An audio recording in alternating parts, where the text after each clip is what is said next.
What's going on, everyone? Jake here again. So today, thought I'd show you a couple vehicles I picked up just the other day. I picked them up pretty cheap. I mean, I think anyway. Um, so I picked them up, really for scrap. But if I pick some up that still run and drive, that maybe someone could use or do something with, I do try to sell them before taking them to the scrapyard. Um, but anyway, like I said, I've got these ones for sale. Currently trying to sell them. I have some interest, not a whole lot.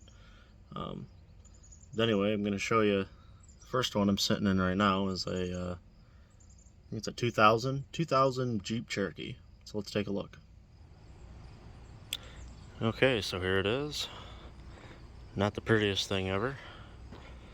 Sitting on a couple flat tires, ready to air them up when I went to buy it.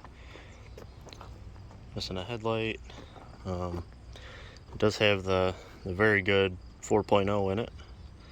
It's only got 165,000 miles, which for this is pretty good. The interior is pretty gutted. The floor's been cut out over here, needs to be patched up if anyone were going to do anything with it. Me personally, I would just shape a piece of sheet metal and throw some screws in it. And the center console's been ripped out of it.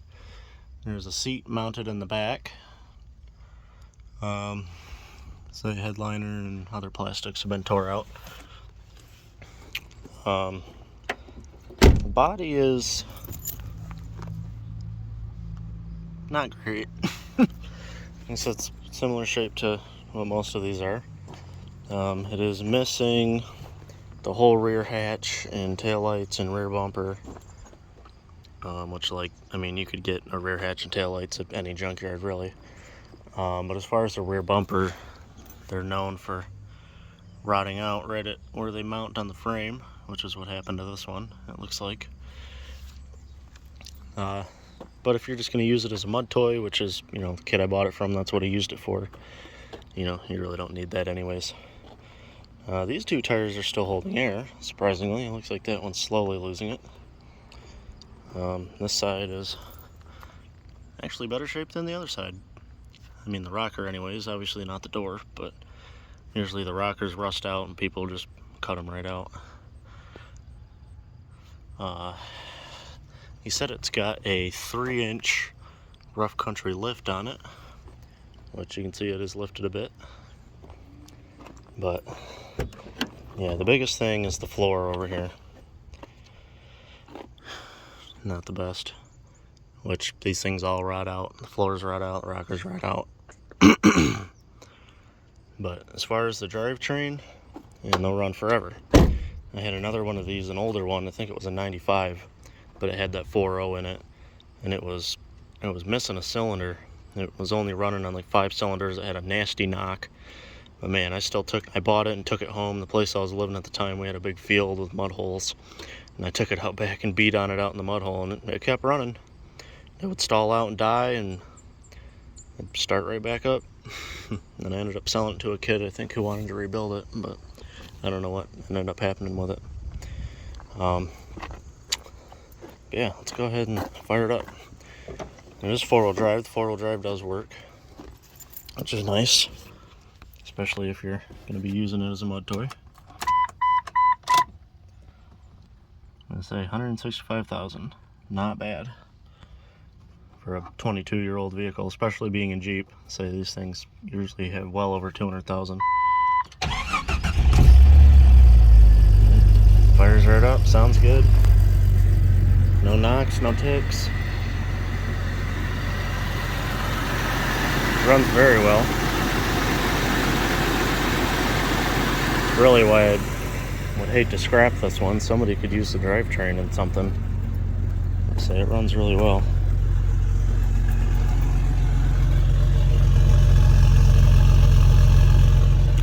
But yeah, anyways, that's about all there is to it.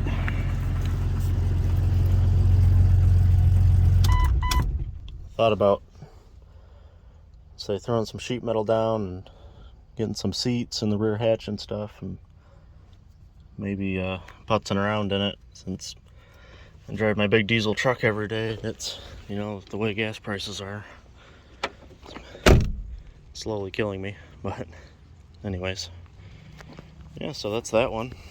Let's go ahead and go over to my other space and check out the other one. You know, I still have the D-Series wheel horse, and the red truck is still here.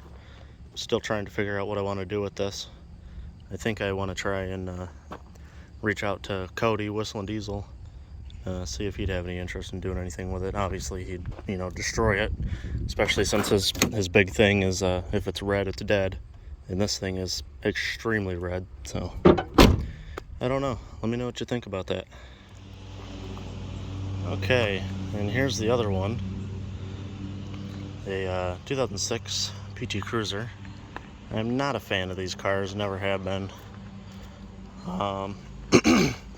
But they seem to last a good while if you take care of them. Say this one, I had a buddy, I've got a couple buddies that get a hold of me when they find stuff. So this one I think was a friend of his that was selling it. But I was expecting to get there and have to roll it out in the street and, you know, winch it up on the trailer. But I was looking at it when I got there, and the owner came out and said, "Oh, no, it runs and drives. It just needs brake pads is all." I was like, "Really? Well, that's a steal." For what I paid for it anyway. So the interior is pretty decent. You know, the floor just needs vacuumed, but it's not all, you know, the seats aren't ripped up. They're not all stained. Oh, that one has some staining. Spoke too soon. There is some staining, but I've seen worse. A cover on the back seat. I don't remember how many miles are on this one. It's telling me the rear gate is open. And I reset that. 170,000. So that's not too bad either. I mean, I don't think. A lot of people are like, you know, people these days, which the problem is that, you know, they just don't build cars to last like they used to. But people these days will be like, oh, you know, they got a car that gets up to 100,000 miles, you know, they turn it in and get a new one. 100,000 miles is too much. Oh, radio works. Somebody was jamming. But yeah, so this one starts right up too. Unless I drove it up on the trailer.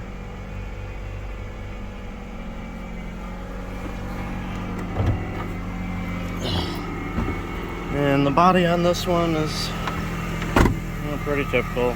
Rocker's gone, wheel well rust.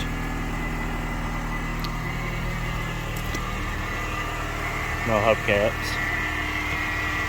They told me when they got it, they didn't realize when they got it, but it had been in a wreck apparently.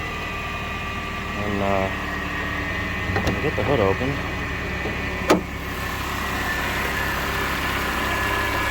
I mean, you really can't tell. They said they thought it had been in a wreck. They put a new radiator in it, they said. Can't really see it. New radiator. And that's about it. Got the, I don't know what engine it is. Let's see the information sticker. But anyway, yeah, it seems to run alright. Got some clear coat coming off the roof there. And same on this side, rockers are gone. It's got wheel well rust there. Looks like scraped up on something. I actually couldn't get this hatch open. It's got a, I don't know how you open it. I think there's like a button in here you're supposed to press, but I can't get it open. You can see it's not latched all the way. I'm not sure. But yeah, I mean, overall, it's a running, driving vehicle. You know, with the part shortage on everything, you know, used vehicles prices have skyrocketed. Although I've dropped this one now to, I think I've got it $700 right now, and still don't have any interest. So I'm really surprised. But I'm thinking about maybe taking it to, I've got an auctioneer that I used to work for. He does auctions locally every weekend. You know, maybe taking it to him, seeing if he can try and sell it and get some decent money out of it. Because, you know, it is still a pretty good car.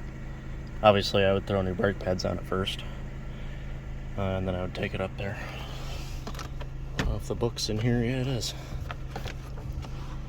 It's pretty rare to find these days. Everyone, for some reason, throws these books away, the owner's manuals.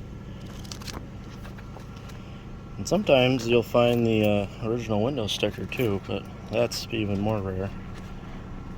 This one does not have it. But yeah, I'd say overall, not a bad little car, especially for what I paid for it. But yeah, that's it for that one. That's going to be it for this one, guys. Let me know what you think. Smash that like button if you enjoyed it. But before we end it all the way, before I give you an old start here on the old Cougar. I haven't started it in probably a couple months.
Don't forget to subscribe.